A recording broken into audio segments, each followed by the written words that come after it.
6 বছর ফোর্ট লডারডেলে খেলার পর এবার নিজ শহরে ইন্টার মায়ামি নতুন রূপে নো স্টেডিয়াম নিজেদের ফুটবল ইতিহাসে সেরা তারকাকে অমর করে রাখতে নো স্টেডিয়ামের একটি স্ট্যান্ডের নাম রাখা হয়েছে লিওনেল মেসির নামে। সে স্টেডিয়ামের প্রথম ম্যাচ দেখতে কানায় কানায় পরিপূর্ণ হয়ে ওঠে প্রতিটি গ্যালারি। ম্যাচের শুরু থেকে নিয়ন্ত্রণ ছিল ইন্টার মায়ামির দখলে। মাত্র কদিন আগে ফিফা প্রীতি ম্যাচে জাম্বিয়াকে হারানোর ম্যাচে গোল করে উজ্জীবিত ছিলেন মেসিও। তবে এদিন শুরুটা প্রত্যাশিত হয়নি মায়ামির। স্বাগতিকদের হতাশ করে 6 মিনিটে গোল করেন অস্টিন ডিফেন্ডার গুইলহের্মো বিরো।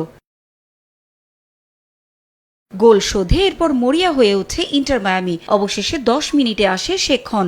সমতার গোল উপহার দেন লিওনেল মেসি। নিজের নামে করা লিও মেসি স্ট্যান্ডের সামনে গোল করে উদযাপনে মেতে ওঠেন কিংবদন্তি এই ফুটবলার। সমর্থকরাও দেন ভালোবাসার জবাব। 53 মিনিটে ভুল করে বসেন আর্জেন্টাইন তারকা। তিনি বলের নিয়ন্ত্রণ হারানোর পরই সুযোগ পেয়ে অস্টিনকে আবারও এগিয়ে নেন জেডন নেলসন।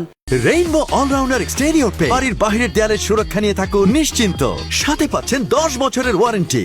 হারের শঙ্কায় পেয়ে বসা মায়ামির হয়ে 82 মিনিটে স্বস্তির গোল করেন লুইস সুয়ারেজ। 26,700 দর্শক ধারণ ক্ষমতা নো স্টেডিয়ামে এদিন আরও ঝলক দেখাবেন মেসি। সমর্থকদের এমন আশা বাস্তবে রূপ নেয়নি। শেষ দিকে তার ফ্রি কিক পোস্টে লেগে ফিরে এলে জয় পায়নি ইন্টার মায়ামি। শেষ পর্যন্ত অস্টিনের সঙ্গে 2-2 গোলের সমতায় শেষ হয় ম্যাচ। তবে ম্যাচ না জিতলেও সমর্থকরা হৃদয় উজাড় করা ভালোবাসায় নতুন স্টেডিয়ামে ভরিয়ে তোলেন মেসিদের। এ নিয়ে লিগের টানা 5 ম্যাচ অপরাজিত রইল ইন্টার মায়ামি।